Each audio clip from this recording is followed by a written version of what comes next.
it's like there was a day missing from my mental schema of the week. And then I remembered that last Friday I attended the Twice concert down in at the Tacoma Dome. Ah, So, so yes, I yes. wasn't switching topics. That was Yeah. I was giving a preamble. Right. Yeah. And I jumped the gun a little. Yep. Uh, So, uh, so Twice is a K-pop group that is surprisingly long-lived as such things are measured. Mm. So a little bit of backstory. I'm not into K-pop. I would say that I'm at the most kind of casual about some of the groups, and the extent of my interest in K-pop is typically listening to the songs on Spotify as background music. Yeah. I'm kind of the same way. Like, meanwhile, where in 2020, to alleviate boredom, I fell into the whole VTuber rabbit hole. A friend of mine, a good friend of mine, fell into the K-pop rabbit hole, and he's big into this. It's one of his major hobbies. He's taken flights to Arizona and New Jersey specifically to attend concerts before. Oh wow. And for context, we live in Washington State, so some of these are rather extensive trips. Yeah. Yeah. Especially in New Jersey. Ooh. Yep. So uh, he a cool thing he did a couple years back was he made me a Spotify playlist and adjusted it based on what I told him I liked. And by coincidence, twice the one of the ones I said I really liked was the one who showed up. So we decided to make a go of it. And it's funny. It's like the two of us almost felt like it was a gift to the third friend who was really into it. Like, we'll probably be a good enough time, but it's more for him. I think we all had a really good time. Oh, good. So a lot of K-pop groups, based on what I've heard from him, start life as they'll basically have like a reality TV show. Mm. And yep, there's the steps. All right, pizza time. One sec. Uh, all right. Prelude for pizza time. Prelude for Daniel's thing.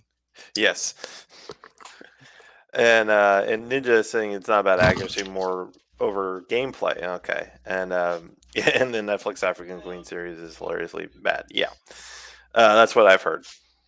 Um, but but yeah, as far as I am with K-pop, like I know of some groups, and I've kind of watched some of them, but I'm not a serious stan, or if you want to call it that. I'm kind of like I know of like a couple of groups, so yeah, I know K-pop stands tend to be a little oddballs, but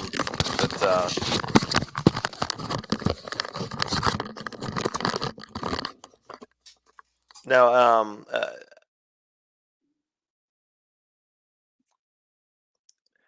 oh, I think you got muted. Yep, so I did. Okay. Ninja says I only know Gangnam Style. Yeah, I know that one too. For the longest time, I thought that was Japanese and it was Gundam style, and it Ah, was way nerdier of a thing than it actually was. yeah. So anyhow, from what my friend tells me, a lot of K-pop groups are formed because the label will set up a reality show, and Okay. they will basically run people through and see yeah, and come up, and the winners get to be the group, Ah, okay. which might explain part of why a lot of K-pop groups don't necessarily last quite as long as Twice has. I believe they're 7 years old at this point, Oh wow. which that's impressive for any sort of group act. Oh And yeah. now that I Yeah. think about it, I wonder if that instability is why American music has drifted away from having actual bands into more being about individual personalities like The Weeknd or Lady Gaga or whatever. Yeah, probably. Yeah, you don't see as many like you don't see like any singing groups or Yeah. rock bands or anything like that. Yeah. But Um, the show that mm, these girls came out of was called Twice. Apparently, seven of them won initially, and then they took two of the losers and decided that they were Twice material. okay. Hmm. Um, they are a group who is predominantly Korean, like you'd expect, but two members are Japanese and one is Taiwanese. Okay. So you actually have a decent amount of crossover there. Interestingly enough, one of the Japanese, I looked this up because he wanted me to know what my bias was. A bias is who is your favorite in a group, and I looked uh, up their things. One of the Japanese members who I could not pick up out of this lineup was actually born in Texas. mm. So it's a very it's a very international business. Oh yeah. Wow. Um, so their overall style of music I would describe as very poppy. Like it's interesting where you don't necessarily it's not as special as just to listen to it. Like if you just listen to it, you don't necessarily see what the big deal is. It just sounds like, you know, bubblegum music. Yeah. Um, the but seeing the actual show is an experience because there's a bunch of factors. First off, they're all good dancers. Interestingly, two members were out because of COVID. Um, Oh. so you could kind of tell, which is good because last year we were going to see a J rock group called Scandal, and the whole thing was canceled because everybody had COVID. So I guess it's part of the advantage of having nine members is you can afford to lose a couple. Yeah. Uh, so then uh, now for some of the dance formations, they it was seamless. For others, you could say, okay, so there's five of you in formation over here, and there's two of you in formation over here. Now I see where the other two went. Yeah. Uh, but they had some really elaborate choreography. My somebody did slip at one point, but I think it's because in one of the things, some of the backup dancers were having like a money fight, quote unquote. Like they uh, were throwing big wads of what was supposed to be cash at each other, and you could see they had the lights down, but from our angle, you could see the guys with the leaf blowers trying to blow these loose pieces of paper off the stage, and some of them were sticking to it. I bet it's one of those like stages where it's like a coarse shark skin like material, right? yeah. So they were Yeah. stuck to it. And I have to wonder if one of the girls who slipped, like the second to last thing, like stepped on one of those pieces of paper. Oh, probably. Yeah. But that was the only thing I saw in the show. And it was interesting because they did a bunch of routines together. Then they switched over to solo songs to give everybody a chance to change costumes and Mm. to recover. The other part of the show was the audience. So, having been recently to an anime convention, and this is going to shock everyone, the average K-pop enjoyer is it skews more female than male, and they are in better shape than the average anime fan. Also, interestingly, Washington State has a large Asian population, but it was like a very heavily Asian audience, which is interesting because I thought that it would be like more distributed through the population. Yeah. Yeah. So I thought that that was interesting. It also meant that there were a lot of people there who were, taking their selfies to show off that they were at the concert, to post on Instagram, and and I kept thinking, there's a lot of people in this audience that they wanted to, they could probably grab two of them if they knew the dance moves. They could blend in.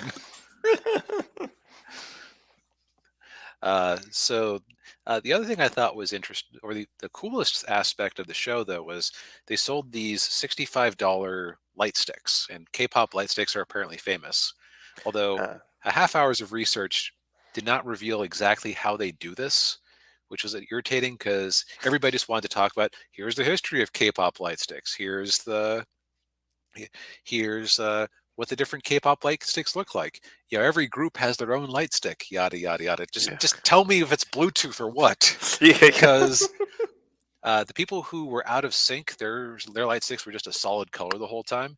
Everybody else, it was just constantly flashing in perfect synchronicity. Oh wow. So that really added to the visual affair of the or visual. So to uh, But yeah, yeah, they basically just flashed in and out of sync. Got distracted by Holy Ninja's contacts. So to attract an Asian girl, I have to get fit and listen to K-pop. Couldn't hurt. Yeah. Play the odds. Yeah. Yeah. Um. But But but yeah. so and the Tacoma Dome, pretty decently sized sports arena. Like I would Mm. say, it's like it's where some of the minor league teams in the area play. Okay. Um, Hmm. so it'd be like a double decker high school stadium for a large high school, I guess is how I'd put it. Okay. And it was basically full. Oh wow. Like these tickets, the one friend of we're lucky the one friend of ours has a job where he doesn't have to pay attention all the time because he was able to camp out months ago and just keep refreshing the website and got us the tickets. Oh man. But overall, good time. Glad I went. It was a nice experience to share with the friends, and even if I'd been by my complete lonesome, I think I would have enjoyed myself. Hmm. Okay. Yeah, yeah, I think K-pop kind of tends to get a bad rap sometimes, and I think a lot of that may be because some of their fans are really weird. Not all of Yeah, them, but some of them are the weird. K-pop stands are to be avoided. Yeah, yeah, Or I should say, avoid them online, especially if you have anything remotely negative to say about their group. yeah. um, but yeah, well, that's So I got some nice insight on a culture or a subculture I don't often directly interact with. So yeah, a unique experience. yes, Speaking of unique experiences, a edgy yes. Ninja Turtles comic. Yeah. So yeah, here's my thing of the week. Yeah, the Last Ronin, which I got my copy right here. It's the hardcover, and I didn't know it was the hardcover until I got it, and it showed up. And I went, "Oh, that's why it's $30." uh, but You're helping IDW keep the lights on for another month. yeah, yeah, yeah, very true. um, but yeah, so the Last Ronin is kind of a culmination, if you will, of 35, 40 years of Ninja Turtles comic books. And the big hook with it, of course, is that they brought in Kevin Eastman and Peter Laird to work on it. Um, Now, from what I could see in the credits of it, Eastman did some of the pencils and he did the layouts, but and he and Laird co-wrote the story. It sounds like they've been working on it for a while. Um, but anyway, to get into the actual story, it takes place like sometime in the future. They don't really say when, just kind of future world. And New York City has been taken over by Oroku Hiroto, who is the grandson of Shredder and the son of Karai. So that's pretty far off then. Yeah, yeah. And so the last Ronin is basically the last surviving Ninja Turtle. And I guess I should I spoil it and tell everybody who it is? Um, you know what? This comic has been out a year and a half. If you don't want a spoiler, you have five, four, three, two, one. It's Michelangelo. Um, and we were talking before the show, and of all the turtles for uh, to be the last Ronin, the two turtles that DB was saying makes like for a more would make for a more interesting story would be either Michelangelo or Donatello. Right. Because, Raphael, you put him in Mad Max, he's going to be so happy that he can just cut loose now. Yeah, Leonardo, he would mostly just be moping about how he failed his brothers. yeah, Uh, Meanwhile, but they're like the two good fighters, so they're the ones you'd expect to make it out. hmm Michelangelo was like always my top prediction, just because like he's the worst fighter and the kid of the group, so having him have to step up makes a lot of sense as like for character progression and just irony. yeah, yeah. And so the story starts off with Michelangelo sneaking into New York City, which has kind of been it's like if you've ever seen Escape from New York, it's basically did the same thing there where they walled off the whole island. And he goes in to because he's looking to he's getting get revenge on Oroku Hiroto for for the deaths, for the deaths of the other three turtles and Splinter and Casey Jones. And of course, he it doesn't work out, and then he meets up with the people who are in New York who are part of the resistance. And two of the big resistance people are April O'Neil and April and Casey Jones's daughter, who's also her name is also Casey, Casey Marie. And so basically the whole story is Michelangelo trying to stop Oroku, Hiruto, and then also you also get the flashbacks with what happened to the other turtles, what happened to Splinter, and what happened to Casey Jones, and of course what happens with Karai. Um, Shredder, by the way, is long gone. Um, but yeah, and then As you would of course, probably expect if his grandson is old enough to be a warlord. well, yeah, that's true. Um, and so he you get the flashbacks, and then you also get, of course, a lot of other characters that are famous from the Turtles show up, like Baxter Stockman's in there, although he's not a fly. Um, and Professor Honeycutt, also known as the Fugitoid, uh, makes an appearance. Um, Little known fact about the Fugitoid was that they actually Eastman and Laird actually created him before they created the Turtles, and Huh. yeah, yeah, they were trying to get him to be their comic book, but comic book character, main comic book character, but none of the other companies really wanted him, and so they ended up, of course, if you know the story of the Turtles, of how they were created, they just kind of were silly one night and just drew them up. Right, like they're just, it's like a big parody of the Frank Miller Daredevil comics at the time. Right, yeah, and they even worked Daredevil into their origins. Like the mutagen that mutates them into mutant turtles was the same mutagen that gives that blinds Daredevil and gives him his powers. That I didn't know.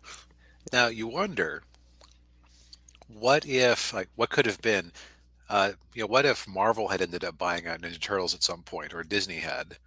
You know that they would have already reestablished that link at some point. Oh yeah, oh yeah, definitely. Well, I guess it's a good thing that they those two guys held out as long as they did. Um, and True Ninja, dat. yeah, and Ninja says never underestimate Shredder. IDW Shredder was a daimyo in Sengoku. Is that right? Sengoku, Japan. Sengoku? Sengoku. Yeah, who was revived using ninja magic before the comic started. I have to confess, I really haven't read any of the IDW Turtles comic books. I'm very much an old school Mirage guy. So. From what I've heard about the IDW ones, the first 100 issues are good, but very slow in development. Mm, So it's like it's very decompressed.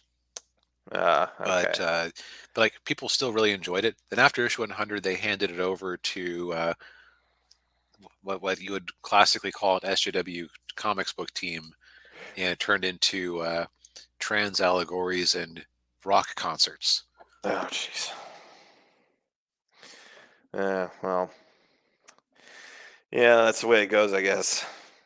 At least in comic books. Um, Yeah. but yeah, I mean, this book is really good. I enjoyed the story very much. It's got a lot of action in it, and it has that dystopian kind of cyberpunk esque feel to it, which I always love.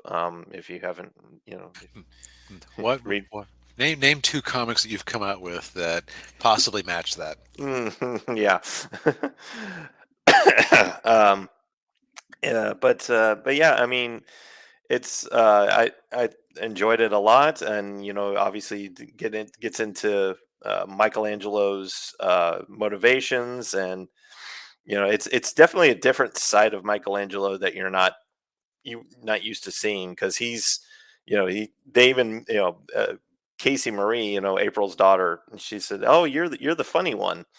So, well, he's not funny in this. He's very serious. How's the art in it? I heard that it was the original Eastman Laird art to start with, but like they filled it in with other people. Yeah, yeah. The artwork's really good. I mean, here, let me open up a. Yeah, see, you can see it. Yeah, that's what you'd be afraid of is them like hiring some cheap villain. Yeah, yeah, but no, it's really, yeah. The artwork's great. And I think, I can't remember where it is, but Eastman and Laird actually have a cameo in here. You know, this comic probably saved IDW last year because, as you can see, the issues were like $8.99 a pop, and they were selling like 100,000 an issue. Yeah, yeah. Kept Yeah, the lights open, or yeah, kept the lights on for a little. Yeah, here's I don't know if you can see it very well, but there they are, eat on a train eating a pizza. you know, I never noticed before, but is that Karai there? Yes, she does. Yeah, in the flashback pages she's in, she does look a lot like Elektra. So you were thinking ahead of me. That's like, wait a second. That's I got that reference. Yeah.